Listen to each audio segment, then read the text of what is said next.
Avant d'ouvrir la Bible pour recevoir la parole que Dieu a préparée pour nous ce matin, je vous invite à la prière. Dieu notre Père, notre monde si souvent désespère. Et la paix de Noël nous paraît alors sorte de rêve inaccessible. Viens donc nous rappeler que tu tiens parole. Oui, Jésus est au milieu de nous et c'est lui qui nous conduit à la vie.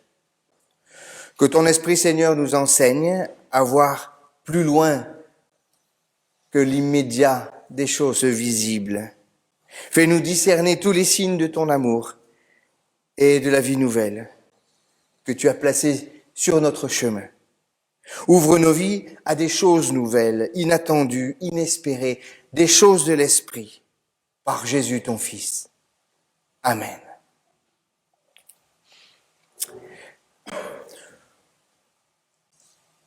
Je lis donc le troisième texte du jour dans le lectionnaire, dans l'épître de Paul aux Philippiens, au tout début de l'épître, au chapitre 1, je lis du verset 3 jusqu'au verset 11. Je rends grâce à mon Dieu toutes les fois que je me souviens de vous.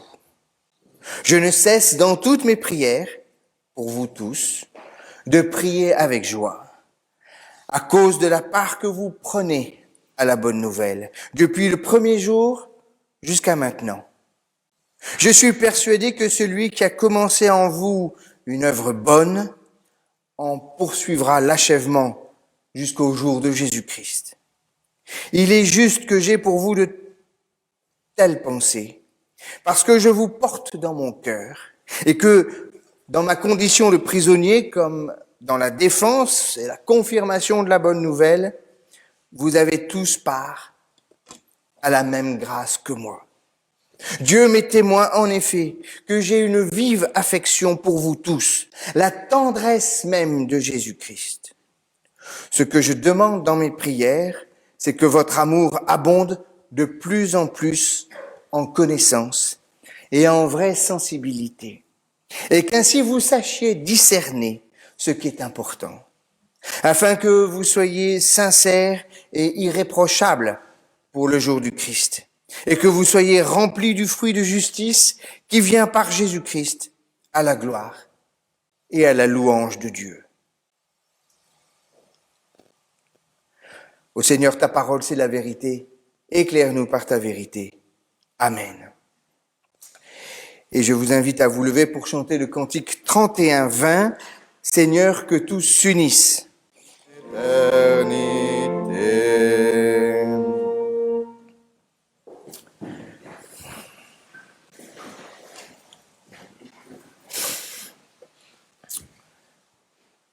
Je ne cesse dans toutes mes prières, pour vous tous, de prier avec joie.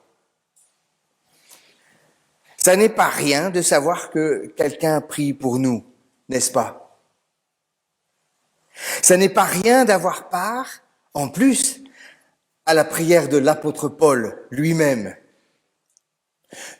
Demande-t-il quelque chose en particulier pour la communauté chrétienne? Que Dieu nous éclaire la route? Qu'il nous dise ce qu'il faut choisir? Est-il inquiet pour l'avenir? Posons-nous la question pour nous. Qu'est-ce qui provoque notre prière pour les autres? Quelle émotion accompagne notre prière dite d'intercession? La peur, la colère, l'indignation, la compassion, l'inquiétude? Quand Paul prie pour les chrétiens de la ville de Philippe, c'est de la joie qu'il ressent. La joie mobilise sa prière. Elle en est le moteur intérieur. Moi, je prie pour que vous, ici présents, vous puissiez avoir part à la joie qui anime l'apôtre Paul. C'est pour moi l'enjeu de cette prédication. Mais qu'est-ce qui rend Paul si joyeux? Je ne cesse dans toutes mes prières pour vous tous de prier avec joie, à cause de la part que vous prenez à la bonne nouvelle. Ce n'est pas rien d'avoir part à la bonne nouvelle. Il ne faudrait pas se contenter d'y voir là le partage d'une information agréable qui procure du bien, qui calme nos angoisses, qui nous caresse dans le sens du poil, qui nous rassure et renforce notre amour-propre. L'idéologie du bien-être et de l'épanouissement personnel n'a pas grand-chose à voir avec la bonne nouvelle dont parle l'apôtre. D'ailleurs, quand il écrit, il est en prison, dans les chaînes. On fait mieux comme apologie du bien-être. Ou dans la défense et dans l'affermissement de l'évangile. Affronter l'adversité reste et restera au cœur de notre réalité. Soyez-en certains. Paul ouvre sa lettre en respectant les canons de la rhétorique grecque que l'on apprend à l'école. Une lettre commence toujours par établir le lien qui le relie avec ses interlocuteurs. Et il se sent en communion avec eux. Parce qu'ensemble, ils prennent part à une œuvre commune. À cause de la part que vous prenez à la bonne nouvelle, depuis le premier jour jusqu'à maintenant. C'est donc une communion d'objectifs et de persévérance. Nous bossons dans la même équipe. Partager un même combat crée des liens indéfectibles. Et c'est ce que vous diront tous les anciens combattants. C'est la source même d'un récit qu'ils se refont encore et encore, comme on revient s'abreuver, se redire la vérité de ce qui nous lie. Mot à mot, Paul dit, vous êtes en communion avec la bonne nouvelle. Autrement dit, vous êtes en communion avec la bonne nouvelle, vous faites un avec l'évangile. Il fait partie de ce que vous êtes. Prêcher l'évangile fait partie de votre être, de notre être. Ce n'est pas une mission, une feuille de route, c'est une identité. Heureux celui qui connaît sa raison de vivre, la vocation de son être profond. Il sait ce qu'il lui reste à faire pour que ce qu'il fait de sa vie corresponde vraiment à ce qu'il est au plus profond de lui-même. Pour qu'il n'ait plus à vivre cette déchirure intérieure que tous nous avons vécue à un moment ou à un autre, qui fait que souvent ce que l'on fait ne correspond pas à ce que l'on est. Là est la source de ce mal du siècle qu'on appelle le bore-out. Quand on se dit on en a marre, ça nous est tous arrivé, n'est-ce pas? On en a marre. Non, ce n'est pas rien d'avoir part à la bonne nouvelle. Et Paul continue, je suis persuadé que celui qui a commencé en vous une œuvre bonne en poursuivra l'achèvement jusqu'au jour de Jésus-Christ. Ce n'est pas rien d'avoir part à la fidélité de Dieu. Parce que nous savons qu'il a commencé en nous quelque chose, une œuvre bonne, qu'il n'arrêtera pas en cours de route. Oui, vraiment, louez Dieu car il est bon et sa fidélité durera toujours, dit le psaume.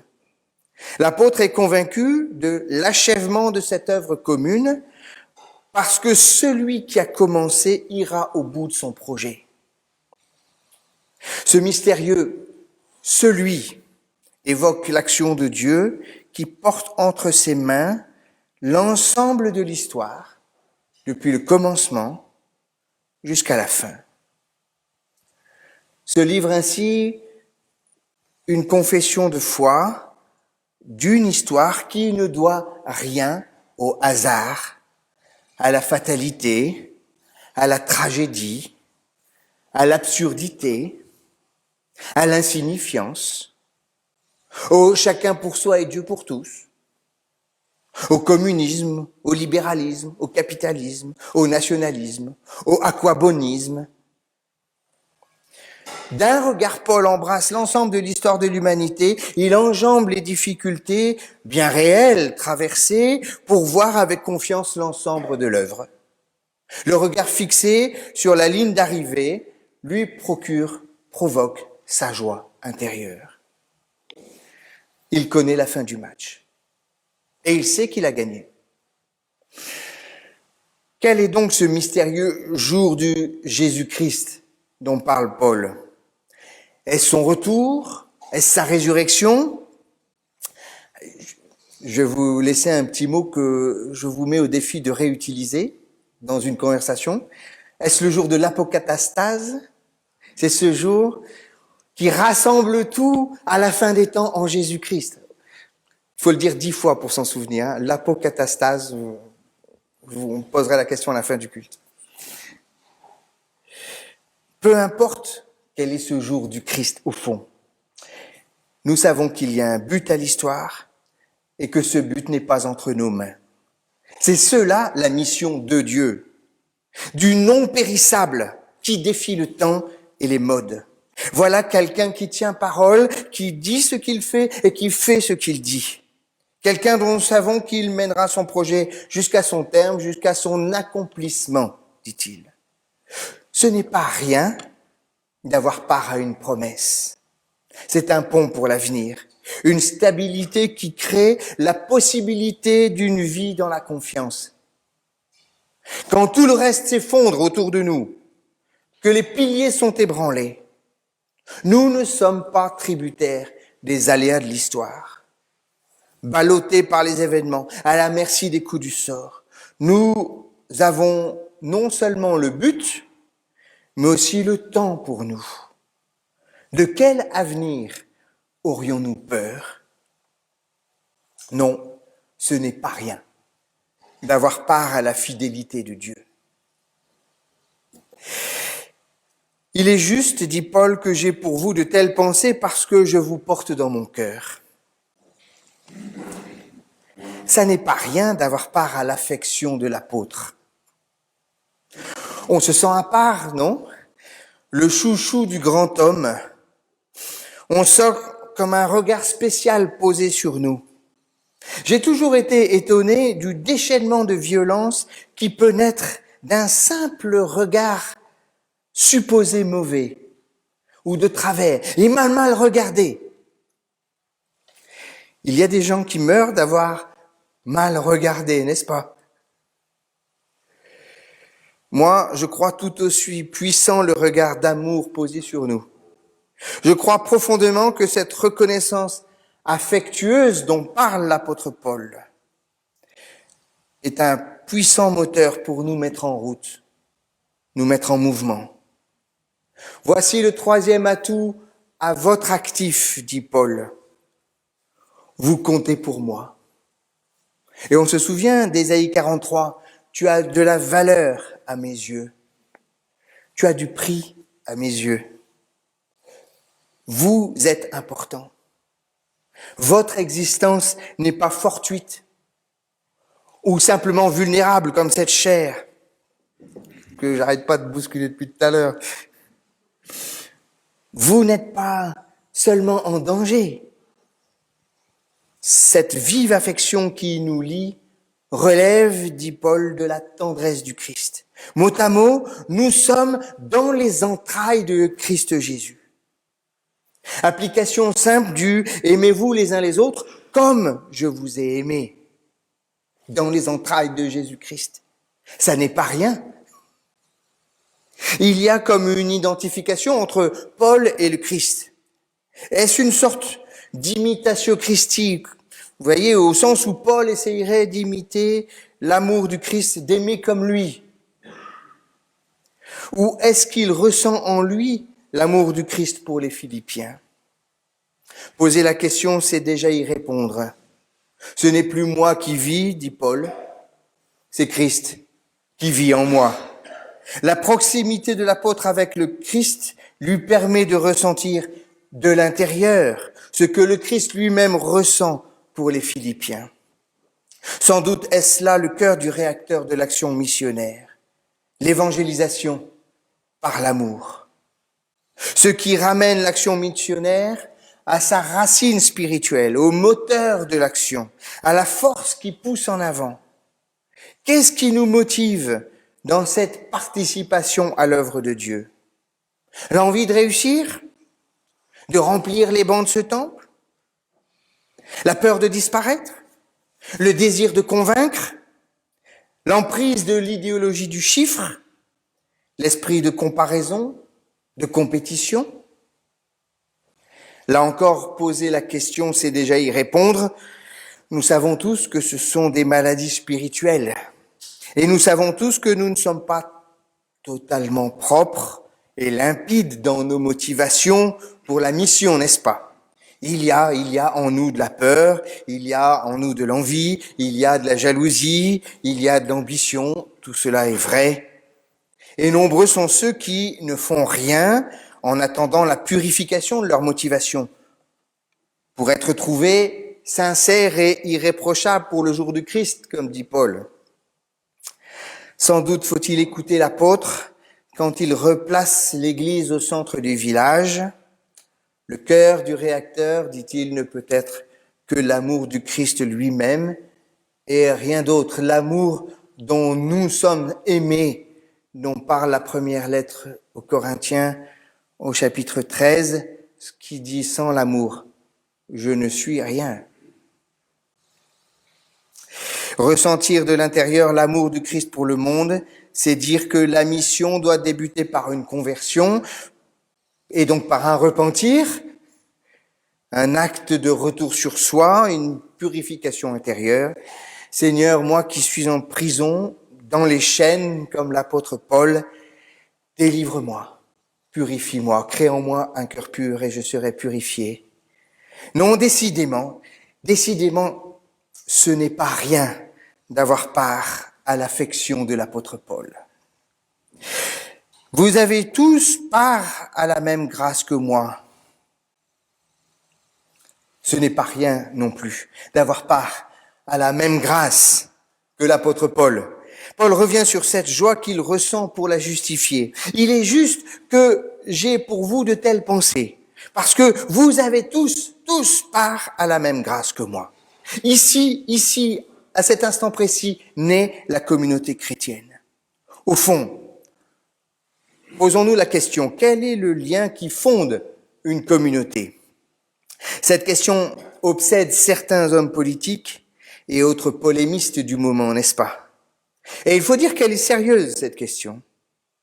Qu'est-ce qui fonde une communauté humaine? Est-ce l'origine, les liens du sang, le lieu de naissance, les intérêts partagés, les ressemblances physiques, l'identité, l'amour de la patrie, le lieu d'enracinement, la manière de prier ou de manger, le hobby, un gourou ou un autre guide spirituel? Qu'est-ce qui fera que d'autres viendront vous rejoindre et pourront prendre une place parmi vous le jour où vous aurez mis des portes vitrées? Que chacun fasse le trajet pour lui-même et se demande ce qui l'a amené ici. Et surtout, ce qui le fait rester ici. Prendre place, s'asseoir, s'engager, prendre sa part, comme dit Paul, dans l'œuvre commune. Les psychologues sociaux ont comparé ce trajet d'intégration dans une communauté aux besoins d'un enfant qui évolue au cours de ce développement. Le premier besoin, disent-ils, et c'est vrai, le premier besoin d'un enfant, c'est un besoin d'affection et de relation. Il faut que les nouveaux se sentent aimés. C'est la première chose. On commence par là. Se sentir aimé, c'est le plus important des pas pour rentrer quelque part. Et puis on grandit, et après le besoin d'affection, naît en nous un besoin d'attention.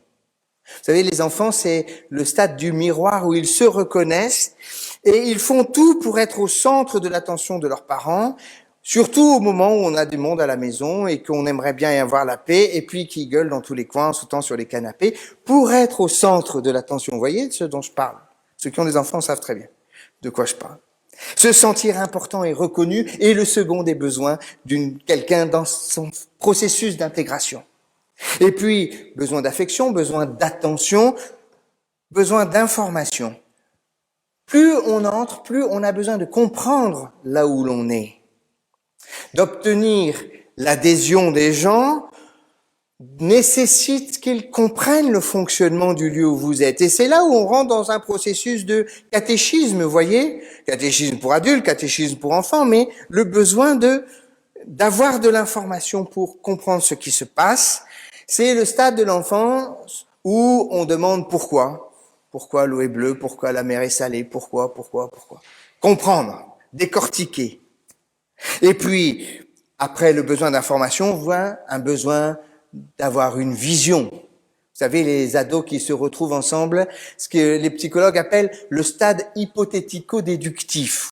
Ce moment où on refait le monde, voyez, on essaye de construire ses valeurs et on dit voilà comment devrait être le monde, l'injustice, les pauvres, les Africains, le monde entier. Le besoin de vision, c'est le besoin d'être associé aux décisions et aux enjeux. Voir plus loin, voir au-delà, être associé au but. Comme Jésus dit, je vous appelle mes amis et je vous ai communiqué tout ce que j'ai appris de mon Père. Ces 4 thématiques, voyez, traversent le très court passage que nous avons lu et l'apôtre Paul donne à chacun ce dont il a besoin pour se sentir accueilli et pleinement à sa place dans la communauté. Aux uns, l'affection, parce que je vous porte dans mon cœur. Un peu plus loin, j'ai une vive affection pour vous tous.